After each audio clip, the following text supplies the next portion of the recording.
Welcome back, digital watch fans, to Vintage Digital Watches. It's Q&A time.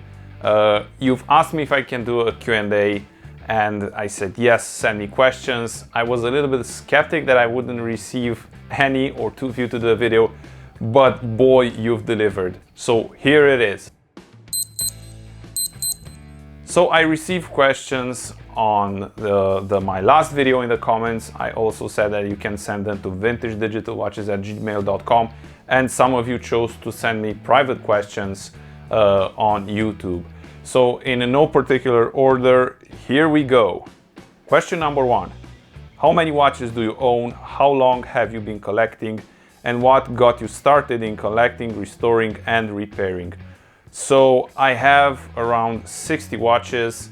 The thing that got me into collecting and restoring was about 4 years ago. I wanted to add a digital watch to my collection. So I've always been a watch guy, but didn't have a huge collection. I have like 7 or 8 watches. So I wanted to add a digital watch to my collection. I looked what was available on the market at that point and saw that they were all plastic. Now, I didn't look at higher end models because there are some metal ones made today by different companies. I wanted an affordable one, and they were all plastic. So I thought I would turn to the used market, and voila, that got me into vintage digital watches. Next question: what is your favorite digital watch company? What is your favorite era for digitals? 70s or 80s?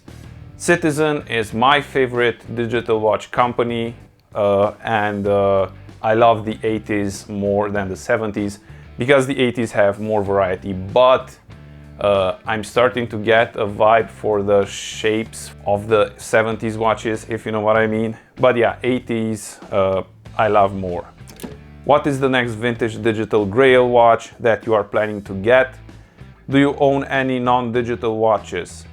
The next digital Grail that I want to get is the National Semiconductor Scientific Calculator watch, or they've also sold it under the Novus brand. That's what I want to get, but they don't seem to pop up at any time on eBay. I do know a person that sells one, but it's for this humongous price that I don't think I can afford. I've had one in my workshop for a repair, and that made me lust about it even more. So hopefully one day I will own one. And the other part of the question: do you own any non-digital watches? Yes, I own quite a few non-digital watches, a few non-digital watches. You'll see them at a different point in this video. What is your favorite watch in your collection and why? My favorite watch from my collection is the Citizen Voice Memo, and here it is. And why? Well, there are so many reasons why, and I could sit here a day and tell you why. Because look at this shape. Even though it's a nerdy watch, they thought about the fact that you are a senior individual who doesn't play with toys, and maybe you can wear it on a more formal attire. The technology in it, recording digital sound way back in the 80s. Look at this shape that they gave it. You can actually look at the time if you're wearing a long sleeve shirt without having to extend your arm. You can just pull it back for a bit and sort of peek at only the analog piece that is far out on the right. I love it because it was one of the watches that I made a few efforts to get. The search was long, and yeah, this is it. This is my favorite digital watch. What chemical you use for polishing the case? So what chemical do I use for my polishing? I use cerium oxide slurry, but if you really want to see somebody who works like a professional in polishing, and he has done a video, and anybody can do it with the right tools, and if you follow his instructions, that is My Vintage Watches, this channel. I'm going to link it somewhere here. Go out there, watch the video, and you'll be an expert. cerium oxide is more for beginners. How much watches do you have that you can't or not able to repair? Is it a big percentage of your collection? I know I have around 5 watches that I can't repair right now, so let's say about 10% or 8 to 9% of my collection. What was the first digital watch you fixed? And was that the catalyst for getting deeper into the hobby? Also, do you have any electronics background or are all your skills self-taught as you have progressed from watch to watch? So the first digital watch that I ever fixed was a Seiko Running Man. I believe that's where I tried a silver compound fix. I also had to change some parts on it and did a restoring of the case. Yes, well, not that specific watch got me into it, but the fact that I could fix it meant for me that I don't have to pay for a new old stock or perfect condition working watch. I could buy a broken one and fix it. So that gave me a huge impulse and confidence. And about my electronics background, I have a degree in industrial automation, so I was taught a little bit of power electronics, microcontrollers, some mechanics. And while these do help me, everybody who's tinkering on watches, they know that there is a set of skills you acquire while working on watches. So those helped me, but yeah, working on watches gave me those specific watch fixing skills. What is your favorite watch and what is the most valuable watch in your collection? So as I said, my favorite watch is the Citizen Voice Memo, the most valuable watch in my collection, and competing for the love of the Voice Memo is my Epson RC20 with box and papers. Without a doubt, the most valuable watch in my collection. What are your daily wearers? And yeah, wait till you see this. So these are my daily wearers. And surprise, surprise, I do have some non-digital watches. So we do have here Momentum Topograph watch. This is an analog altimeter watch. I have here my Swatch that got me through my university years, my C480 Citizen, my Orient watch, and this Seiko. This is a Seiko that I posted on the Seiko forum, and a few people there went crazy because they haven't seen it. It's the Seiko 8S23 solar panel. I love this watch to death and do wear it a lot. And apart from those, I do wear a lot my glow-in-the-dark keyboard, data bank, and a couple of my Orient watches. Next question, how do you financially maintain your hobby? Yeah, this is a good one.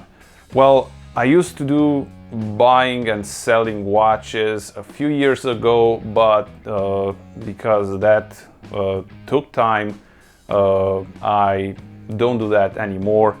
I allocate about $90 to $100 out of my income for the hobby.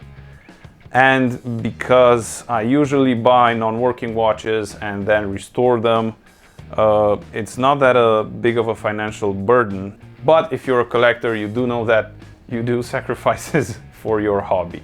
And I don't have any kids yet. What was your first watch? And I did expect this question. My first watch was this SM. So my parents bought me this watch when I was in 4th grade for my birthday, and I wore it until 8th grade, and in my high school years I didn't wear anything. But this is the watch and it still works. It's not digital. I really did enjoy it. It looked better back a few years ago, quite a few years ago. It has this bezel part in a blue chromium plate. Yeah, but this is my first watch. No matter what it is, always hold on to your first watch. Next question, what do you think about Goldtone digital watches? Are they worth considering or are a no-no? No, they're not a no-no. Goldtone, anything from the 70s and 80s is worth collecting. It was something cool back then. And if you're afraid of getting these because you want to wear a watch and don't know with what to assort it on your clothes, well, think about it. If you have a Goldtone wedding ring, then there's the thing that makes you a good gold watch wearer. Maybe the buckle of your belt, maybe one of your buttons may be Goldtone. Goldtone can be worn today, and digital watches in the 70s and 80s, Goldtone were all the rage. Sometimes they were even priced higher because they were Goldtone. So there is no reason to look down on them. Next question, where do you get your watches from? 70% from eBay, 20% from local buy and sell websites, and about 10% from Yahoo Auction Japan. Next questions. I like digital watches and want to start a collection. What should I buy first? This was the toughest question in this Q&A, and I didn't even thought about putting in or not, but here it goes.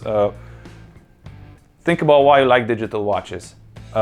If you have a specific memory about the digital watch, if you remember seeing it somewhere and loved it, then link to that, start there. If you've just seen a few of my videos and a couple of watches on the Facebook group, then don't just start buying watches. Surf the web, see what digital watches were, what types of digital watches existed, and then decide. Because you have sensor watches, calculator watches, regular watches, watches from the 80s, from the 70s. Once you know what you're up against, you'll see what you like.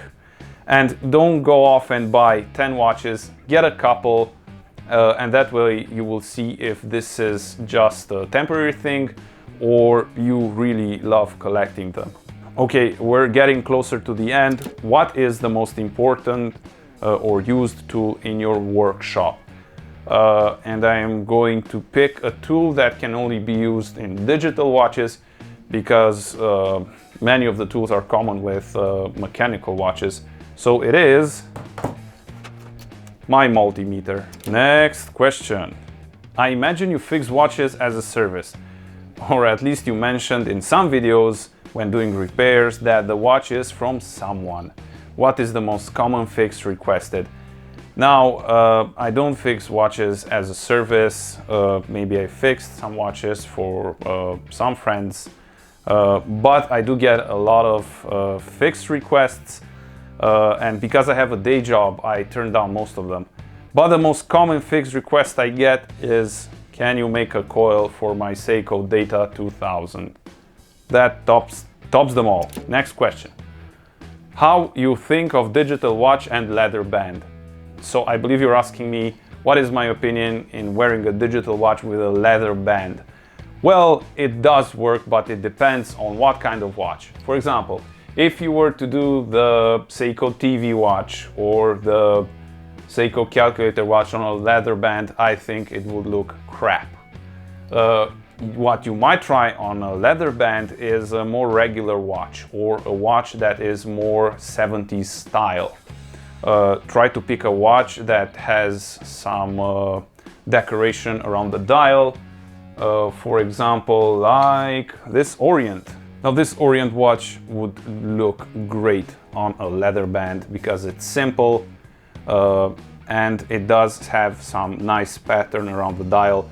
If you could get a leather band, a blue leather band with yellow stitching, it would make this look like $1 million. So yes, it does work, but you have to make a relation between the leather band and the watch. And don't pick watches with a lot of functions like you would have with the Citizen AM FM watch. That would look terrible on a leather band.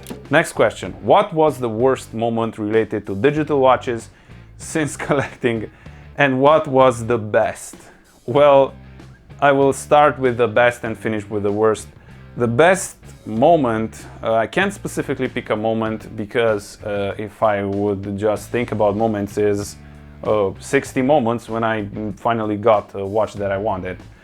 But the best thing about collecting is the community. That will be the most fun part out of collecting, just sharing experiences with everyone. Where did you get this? How did you fix that? Did you know that this watch could do that? Or, hey, I'm looking for a manual, here's the manual. The community in every branch of collecting is everything. There wouldn't be collecting without a community, in my opinion. And what was the worst moment related to digital watches?